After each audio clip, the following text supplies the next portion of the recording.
Welcome to the word of God through 40 days till good Friday.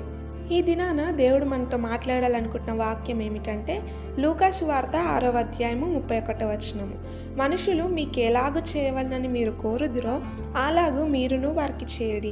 అనేక సార్లు మనం కోరుకుంటాం, అంటే మన అవతలి వారు కానీ, మనకి ఇష్టమైన వారు కానీ, మన స్నేహితులు కానీ, మన తల్లిదండ్రులు కానీ, ఎవరైనా సరే మనతో ఇలా ఉంటే బాగుండు, నాతో ఇంత స్నేహంగా ఉంటే బాగుండు, నాకు అన్నీ ఇలా ఇస్తే బాగుండు, నన్ను ఈ విధంగా ప్రేమిస్తే బాగుండు, నాకు అనారోగ్యం వచ్చినప్పుడు నన్ను ఈ విధంగా చూపిస్తే బాగుండు, ఈ విధంగా చూసుకుంటే బాగుండు అని చాలాసార్లు అనుకుంటాం. నా చదువుల్లో ఇలా తోడుంటే బాగుండు, నాకు ఇలా ఎక్స్ప్లెయిన్ చేస్తే బాగుండు, నేను బాధ చెప్పినప్పుడు ఇలా వింటే బాగుండు, తన చెవిని నాకు ఇస్తే బాగుండు, నేను చెప్పుకోవడానికి తను వినడానికి ఉంటే బాగుండు అని చాలాసార్లు అనుకుంటుంటాం కదా.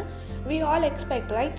అలాగనే ఈరోజు దేవుడు మనతో మాట్లాడుతున్నాడు. నువ్వే విధంగా అయితే ఎక్స్పెక్ట్ చేస్తున్నావో అవతలి మనిషి కూడా నీ నుండి అలాగే ఎక్స్పెక్ట్ చేస్తుంది కదా. నువ్వు ఎన్నిసార్లు ఆ బిడ్డ బాధ చెప్తున్నప్పుడు వింటూ సైలెంట్గా సహనముతో ఓర్పుతో కూర్చున్నావు. ఎన్నిసార్లు ఆ బిడ్డకి ఇష్టంగా, ఆ బిడ్డకి ఇష్టం వచ్చినట్టు జీవిస్తూ వచ్చినావు, ప్రేమగా ఆ బిడ్డను చూసుకున్నావు. ఆ బిడ్డకు అనారోగ్యం వచ్చినప్పుడు ఏ విధంగా ఆ బిడ్డను చూసుకున్నావు, ఆ బిడ్డకు ఒక డౌట్ వచ్చినప్పుడు ఎగ్జామ్స్లో ఏ విధంగా ఎక్స్ప్లెయిన్ చేసావు. ఒక్కసారి నిన్ను క్వశ్చన్ వేసుకో, నువ్వు అన్నిటిలో కరెక్ట్గా ఉన్నావా? ఏదో ఒక విషయంలో తప్పిపోతూ ఉంటావు కదా. అదే దేవుడు మనతో మాట్లాడుతున్నాడు. మనుషులు మనకి ఎలాగో చేయవాలని మనం కోరుకుంటామో మనము వారికి అలాగే చేయాలి. మనం ఎక్స్పెక్ట్ చేసినప్పుడు మనం రిటర్న్ కూడా ఇవ్వాలి. అప్పుడే ఒక స్నేహం అనేది సంపూర్ణంగా ఉంటుంది. ఇట్ విల్ కంప్లీట్నెస్ అనేది ఉంటుంది. మన నుండి కరెక్ట్గా లేకుండా అవతల నుండి ఎక్స్పెక్ట్ చేయడం చాలా తప్పు కదా.